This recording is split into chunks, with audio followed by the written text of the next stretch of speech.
ఇస్రో మరో ప్రయోగానికి సిద్ధమైంది. శ్రీహరికోట రాకెట్ ప్రయోగ కేంద్రం నుంచి PSLV-C60 రాకెట్ దూసుకెళ్లనుంది. షార్లోని 2 ప్రయోగ వేదిక నుంచి రాత్రి 9:58 రాకెట్ను నింగిలోకి పంపనున్నారు శాస్త్రవేత్తలు. ఇప్పటికే ఈ ప్రయోగానికి సంబంధించి అన్ని ఏర్పాట్లు పూర్తయ్యాయి. నిన్న రాత్రి 8:58 నుంచి కౌంట్ డౌన్ కూడా ప్రారంభమైంది. సుమారు 25 గంటల పాటు కౌంట్ డౌన్ ప్రక్రియ కొనసాగనుంది. అయితే ఈ రాకెట్ ద్వారా పాస్డెక్ట్ అనే జంట ఉపగ్రహాలను ఇస్రో శాస్త్రవేత్తలు రోదసిలోకి పంపనున్నారు. దీనిపై మరింత సమాచారం మా ప్రతినిధి చరిత్ కుమార్ అందిస్తారు. PSLV-C60 ప్రయోగానికి సర్వం సిద్ధమైంది. ఈ ప్రయోగం ద్వారా ఇస్రో ఒక ప్రతిష్టాత్మకమైనటువంటి ప్రయోగానికి శ్రీకారం చుట్టింది.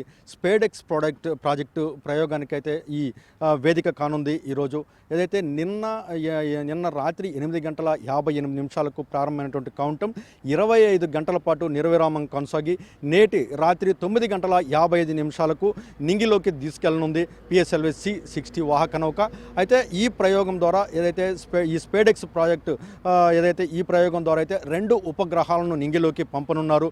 ఈ ప్రయోగాలకు చేజర్ టార్గెట్గా కూడా వీటికి నామకరణం చేసినటువంటి పరిస్థితి ఉంది. ఈ ప్రయోగం అయితే అత్యంత ప్రతిష్టాత్మకమైనటువంటి ప్రయోగంగా దీన్ని భావించాలి. భవిష్యత్తులో ఇస్రో చేపడుతున్నటువంటి గగనయాన్, చంద్రయాన్ ప్రయోగాలకు ఇది సాకారంగా, అంటే మానవ సహిత రాకెట్ల ప్రయోగం చంద్రయాన్, గగనయాన్ ప్రయోగాలకు ఇది ఒక సాకారంగా పడేటట్టుగా దీన్ని భావించాలి. అలాగే ఇస్రో ఏదైతే అంతరిక్షంలో స్పేస్ సెంటర్ ఏర్పాటు చేయడానికి ఏదైతే ప్రయోగాలు చేపడుతుందో దానికి కూడా ఇది సహకరిస్తుందంటూ కూడా ఇస్రో భావిస్తున్నటువంటి పరిస్థితి ఉందని చెప్పాలి. ప్రధానంగా ఈరోజు జరుగుతున్నటువంటి ఈ ప్రయోగం అంతా కూడా దశల వారీగా జరుగుతున్న పరిస్థితి ఉందని చెప్పాలి. ఈ ప్రయోగం అత్యంత కీలకమైనటువంటి ప్రాజెక్టుగా, అత్యంత కీలకమైనటువంటి ప్రయోగంగా దీన్ని భావించాలి.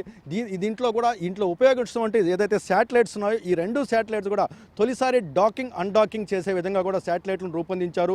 ఈ 2 శాటిలైట్లు ప్రయోగం కూడా అత్యంత కీలకమైనటువంటి ప్రయోగంగా, అత్యంత ప్రతిష్టాత్మక ప్రయోగంగా దీన్ని చేపడుతున్న పరిస్థితి. ఇదంతా కూడా నేలకి, అంటే ఈ ఉపగ్రహాలు ఖచ్చితంగా నేలకి 470 కిలోమీటర్ల దూరంలో వెళ్ళిన తర్వాత వృత్తాకార కక్షలో వీటిని వదులుతారు. అలాగే ఈ రెండు ఉపగ్రహాల మధ్య వేగం కూడా కొంత వైరుధ్యం ఉండేలా చూస్తారు.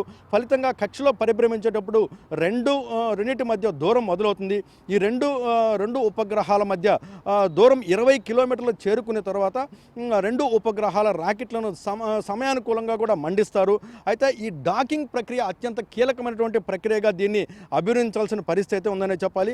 ఈ డాకింగ్ ప్రక్రియ చేసేటప్పుడు సమయం కూడా అత్యంత కీలకమైనటువంటి సమయంగా దీన్ని తీసుకోవాలి. ఖచ్చితంగా సూర్యకిరణాలు సరైన దిశలో పడే విధంగా ఉండాలి. అయితే దీనివల్ల ఉపగ్రహం సౌరశక్తిని పుంజుకొని ఈ సౌరశక్తి ద్వారా పవర్ బ్యాలెన్స్ చేసుకునేదానికి కూడా ఆస్కారం ఉంటుంది. అయితే ఈ 2 ఉపగ్రహాలు, అంటే ఈ ఉపగ్రహాలకు సంబంధించినటువంటి ఏదైతే స్టార్ సెన్సార్స్ ఉంటాయో వీటికి చంద్రుడి వల్ల సూర్యుడి వల్ల అవరోధాలు కలగకుండా కూడా సరైనటువంటి సమయాన్ని కూడా ఇక్కడ మనం ఉంచుకోవాల్సిన పరిస్థితి. అయితే దీనికి సంబంధించిన అనువైనటువంటి సమయం ఏదైతే ఉందో జనవరి 4 నుంచి 10 రోజుల పాటు కూడా ఇస్రో శాస్త్రవేత్తలు దీన్ని పరిగణలోకి తీసుకున్నారు. అయితే ఈ డాకింగ్ అన్డాకింగ్ ప్రక్రియ అంతా కూడా దశల వారీగా జరుగుతుంది. ఈ ప్రక్రియలోంచి ఈ డాకింగ్ ప్రక్రియ అన్డాకింగ్ ప్రక్రియ ఏదైతే ఉందో ఈ ప్రక్రియ అయిన తర్వాత, అంటే పూర్తిగా ఈ డాకింగ్ ప్రక్రియ అయిన తర్వాత ఈ ప్రయోగం ఒకంతా పూర్తవుతుంది. అయితే అన్డాకింగ్ చేస్తారు. అన్డాకింగ్ చేసిన తర్వాత ఈ ఉపగ్రహాలు 2 ఏవైతున్నాయో వీటిని ఇతర ప్రయోగాలకు కూడా ఉపయోగించేటువంటి పరిస్థితి, వీటి సేవలు అయితే కొనసాగుతాయి.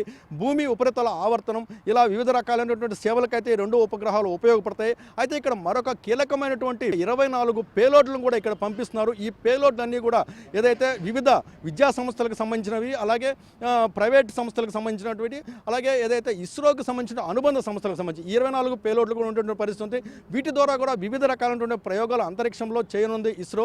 అయితే దీంట్లో ప్రధానంగా అక్కడ ఏదైతే ఇక్కడ మొలక, అంటే విత్తనాలు 4 రకాల విత్తనాలని, అలాగే పాలకూర కణాలను కూడా పంపిస్తున్నారు. ఇక్కడ ఏదైనా జీవకణం ఉంటుందా, అక్కడ ఏదైనా మొలకలు, అంటే మొలకెత్తేటటువంటి ఆస్కారం ఉంటుందంటే కూడా దాని మీద కూడా ప్రయోగం జరుగుతుంది.